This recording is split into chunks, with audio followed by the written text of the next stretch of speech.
Next Vasu said that ethyl alcohol is released during fermentation.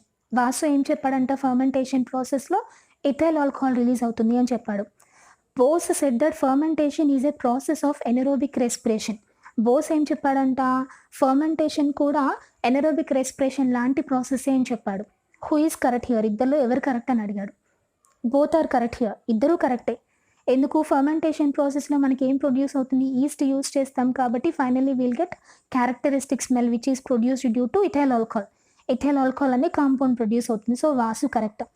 Bose చెప్పింది కూడా కరెక్టే.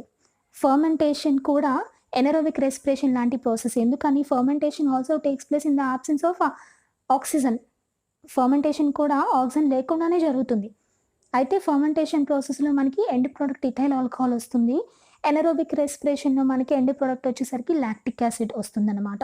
So both are correct here, ఇద్దరు చెప్పిన స్టేట్మెంట్స్ కరెక్టే. Next, X can respire in water, Y can respire on land, Z can respire on both land and water. Find out X, Y and Z. So X, Y and Z ఆర్గానిజమ్స్ని కనుక్కోమన్నాడు. వాటి situations కూడా ఇచ్చాడు.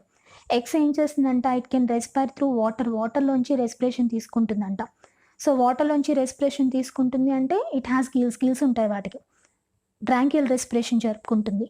ఏ organism అవుతుంది వాటర్లో respiration తీసుకునేవంటే examples fishes. So X fishes.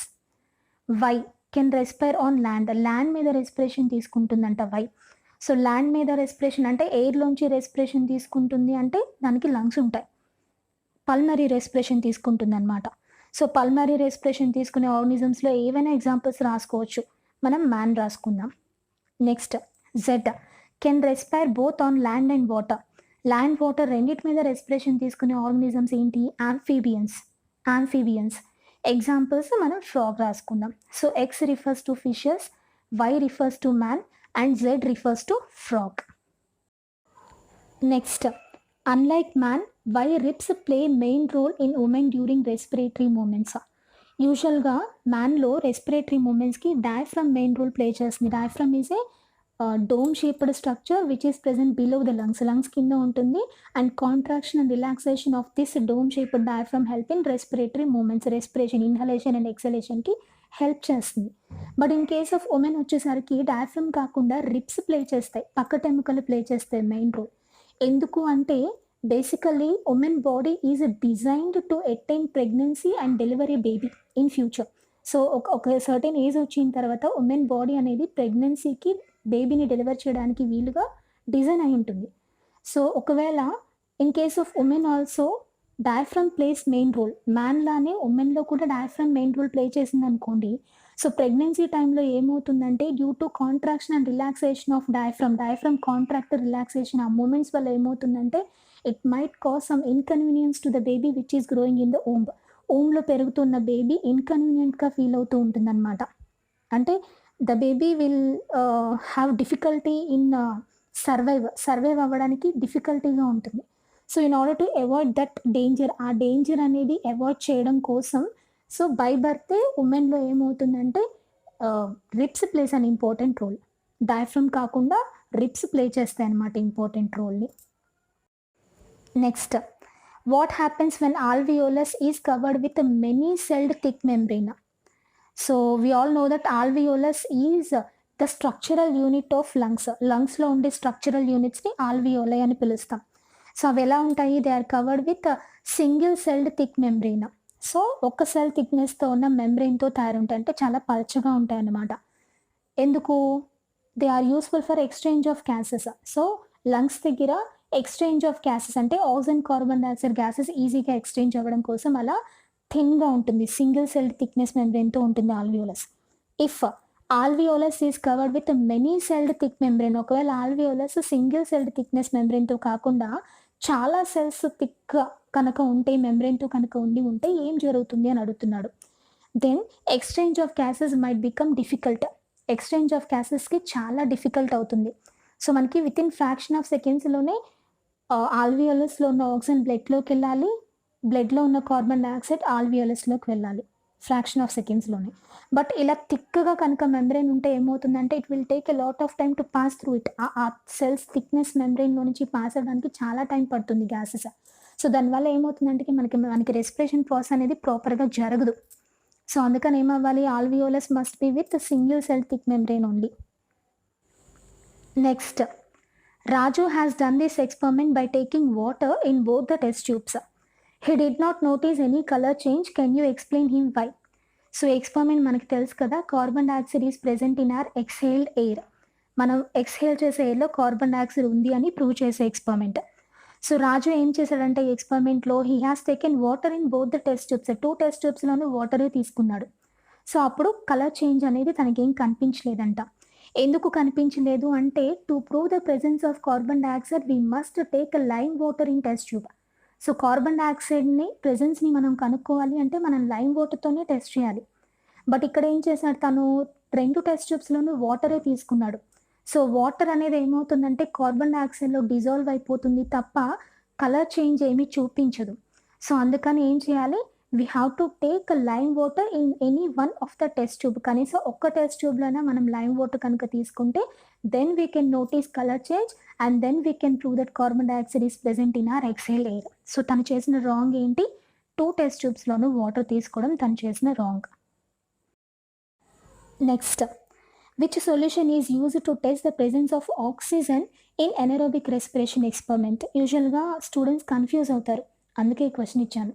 So చాలామంది question సరిగ్గా చదవకుండా to test the presence of starch అని అజ్యూమ్ చేసేసుకొని betadine solution or iodine solution అని రాసేస్తారు. కాదు, ఇక్కడ ఇచ్చింది ఏంటి, to test the presence of oxygen in anaerobic respiration ఇచ్చాడు. ఎనరోబిక్ రెస్పిరేషన్ ఎక్స్పెరిమెంట్లో మనం ఏం చేస్తాము, in order to confirm that the oxygen gas is not present in గ్లూకోజ్లో ఆక్సిజన్ లేదు అని కన్ఫర్మ్ చేసుకున్నాక we have to proceed that ఎక్స్పెరిమెంట్ని ప్రొసీడ్ చేయాలి. సో కన్ఫర్మ్ చేసుకోవడానికి ఏం చేయాలంటే we have to use diazine green or Janus green B solution. Diazine green or Janus green B solution add చేస్తాము. యూజువల్గా బ్లూ కలర్లో ఉంటుంది dye. And if this glucose solution do not have oxygen, glucose సొల్యూషన్లో oxygen లేకపోయినా లేదా negligible amount of oxygen అంటే చాలా తక్కువ అమౌంట్ ఆఫ్ ఆక్సిజన్ ఉన్నా సరే this blue colour dye will turn into పింక్గా టర్న్ అవుతుంది. Then we can proceed our experiment. ఎప్పుడైతే ఇది పింక్గా టర్న్ అవుతుందో then we can happily proceed that experiment. ఒకవేళ పింక్గా టర్న్ అవ్వలేదనుకోండి we can assume that the glucose has still oxygen, ఇంకా ఆక్సిజన్ ఉంది. అప్పుడు మనం ఏం చేయాలి, again we have to boil glucose solution to remove oxygen. Glucose సొల్యూషన్ని మళ్ళీ మనం బాయిల్ చేయాలి ఆక్సిజన్ని రిమూవ్ చేయడం కోసం.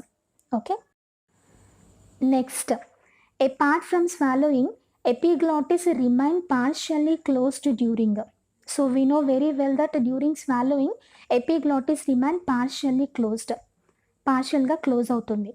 Actually epiglottis is a muscular flap like valve which is useful for passing the food and air into their respective passages. ఫుడ్ని ఎయిర్ని వాటి రెస్పెక్టివ్ ప్యాసేజెస్ అంటే ఫుడ్ని ఈసోఫేగస్ అంటే ఫుడ్ పైప్లోకి, ఎయిర్ని విండ్ పైప్ అంటే ట్రెకియాలోకి పాస్ చేయడానికి హెల్ప్ అవుతుంది అనమాట. This is a muscular flap like valve like structure. So ఈ ఎపిగ్లాటిస్ ఏమవుతుంది, during swallowing it gets close అయిపోతుంది. ఎందుకని, in order to prevent the entry of food material into trachea. ఒకవేళ అలా క్లోజ్ అవ్వకపోతే food material might get enter into ట్రెకియాలోకి పొరపాటుని వెళ్ళొచ్చు అండ్ ఇట్ కాజెస్ చాకింగ్ అంటే డిఫికల్టీ ఇన్ బ్రీతింగ్ జరగవచ్చు. సో అలా జరగకుండా హెల్ప్ చేస్తుంది. సో స్వాలోయింగ్తో పాటు మింగడంతో పాటు ఇంకొక ప్రాసెస్లో కూడా ఎపిగ్లాటిస్ పార్షియల్గా క్లోజ్ అవుతుందంట. ఎప్పుడు క్లోజ్ అవుతుంది అంటే during vomiting. So vomiting, reverse peristalsis ద్వారా vomiting, food material unwanted substances మనకి బయటకు వచ్చేస్తాయి కదా. సో ఆ టైంలో కూడా ఏమవుతుందంటే epiglottis remains partially close in order to prevent the entry of these particles into trachea. So ఈ అన్వాంటెడ్ వేస్ట్ సబ్స్టెన్సెస్ మన ట్రెకియాలోకి ఎంటర్ అవ్వకుండా స్టాప్ చేయడం కోసం epiglottis remains partially closed. Next, name any single celled animal which breathes through its cell membrane. So single celled animal cell మెంబ్రెయిన్తో breathing చేసేది అంటే respiration తీసుకునేది ఏదైనా ఒక ఎగ్జాంపుల్ చెప్పమన్నాడు. Example is amoeba. It is a single celled organism and it can perform respiration through its cell surface. So cell membrane ద్వారానే వాటర్‌లో నుంచి oxygen తీసుకొని బాడీలో ఉన్న కార్బన్ డయాక్సైడ్‌ని రిలీజ్ చేస్తుందన్నమాట. మీకు ఈ వీడియో కనుక యూస్‌ఫుల్‌గా అనిపిస్తే లైక్ చేసి మీకు తెలిసిన వాళ్ళకి షేర్ చేయండి. అలాగే ఇలాంటి logical questions video third lesson అంటే ట్రాన్స్‌పోర్టేషన్ లెసన్‌కి కావాలి అంటే కింద కామెంట్ సెక్షన్‌లో తెలియచేయండి. Thank you so much for watching. జై హింద్.